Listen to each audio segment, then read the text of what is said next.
దేవుని నామానికి మహిమ కలుగును గాక. ప్రియ దేవుని బిడ్డలారా, ఈ ఉదయకాలంలో ఈ దినం దేవుని వాగ్దానం చూస్తూ దేవుని నామాన్ని మహిమపరచాలని, దేవుని ఉద్దేశాన్ని తెలుసుకోవాలని ఎంతమంది ఆశపడుతున్నారో మీ అందరూ ప్రత్యేకమైన వందనాలు దేవుని బిడ్డలారా. ఈ దినం దేవుడు మనతో ఏం మాట్లాడుకుంటున్నాడు చూద్దామా?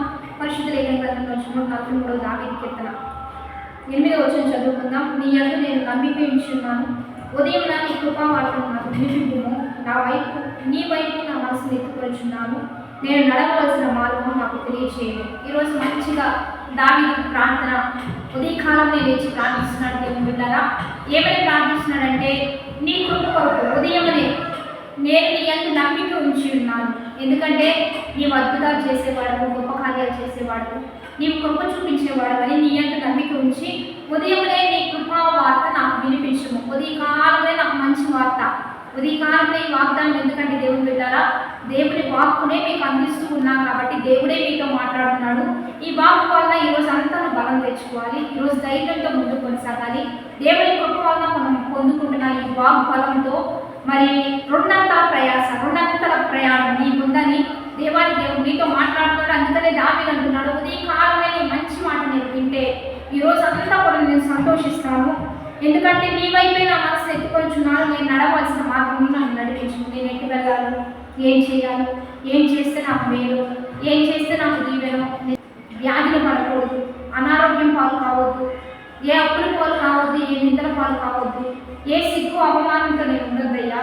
నీ బిడ్డలుగా నేను దీవించబడాలి, నీ బిడ్డగా జ్ఞానంతో నింపబడాలి, నీ బిడ్డగా నేను ఆశీర్వాదానికి అర్హుడుగా మార్చబడాలని భక్తి కలిగిన ఒక మంచి ఆత్మీయుడు రాస్తున్న మాటలు ఇవన్నీ కూడా ఈరోజు క్రైస్తవులారా, దేవుని బిడ్డారా, దేవుని యందు నమ్మించిన దేవుని బిడ్డారా, మీ బ్రతుకు అనేకులకు దీవెనకరంగా ఉండాలి, మీ బ్రతుకులు అనేకులకు ఆశీర్వాదంగా ఉండాలి, మీరు జీవిస్తుంటే అనేకులు మీ వలన జీవంలో ఉండాలి. ఆ రీతిగా మీరు ఉంటున్నారా? ఆ రీతిగా మీరు ప్రవర్తిస్తున్నారా? ఆ రీతిగా మీరు బ్రతుకుతున్నారా? లేకపోతే మీ వల్ల ఎవరైనా ఇబ్బంది పడుతున్నారా, నష్టపడుతున్నారా, మరణకరమైన పరిస్థితుల్లోకి వెళ్ళిపోతున్నారా, చనిపోయే స్థితిలోకి వెళ్తున్నారా? అది భయంకరమైన జీవితం, ఇతరులను ఇబ్బంది పెట్టే జీవితం. ఆ స్థితిలో మనం ఉండొద్దు. కాబట్టి దావీదు అంటున్నాడు, అయ్యా నేను ఏ మార్గంలో వెళ్ళాలి, ఏం చేయాలో ఉదయకాలంలో మీకు నాతో మాట్లాడితే నేను నీ అందు నమ్మిక ఉంచాను కాబట్టి నిన్ను బట్టి నేను ధైర్యం తెచ్చుకుని ముందుకు వెళ్తాను. ఎందుకంటే నీ వల్లనే నాకు ఘనత, నీ వల్లనే నాకు పేరు, నీ వల్లనే నాకు ఆశీర్వాదం, నీ వల్లనే నాకు మేలని చక్కగా ఉదయకాలమే దేవునికి లోపడుతుండగా మనం కూడా ప్రతి ఉదయకాలం దేవునికి మంచి అవకాశం ఇద్దాం. దైవ వాక్కుతో ఒక రోజును ప్రారంభిద్దాం, ప్రార్థన చేద్దాం. పరిశుద్ధ మహోన్నత గొప్ప దేవ, ఈ ఉదయకాలంలో మీరు మాతో మాట్లాడుతున్న ప్రతి విధముగా నీకే మహిమ. మేము నడవలసిన మార్గంలో మాకు నడిపించాలి.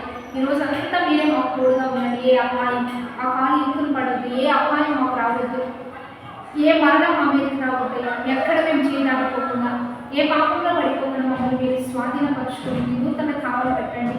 నీ కృపావాకు వల్ల ఈరోజు అంతా ఉచ్చరించి సంతోషించే గొప్ప ధన్యత, ఒక క్రొత్త దినం, క్రొత్త ఆశీర్వాదం, క్రొత్త మహిమతో మమ్మల్ని నింపి నడిపించమని ప్రభువైన యేసుక్రీస్తు నామమున మీరు అడిగి పెట్టుకుని ప్రార్థిస్తున్నాము. గొప్ప ధన్యత.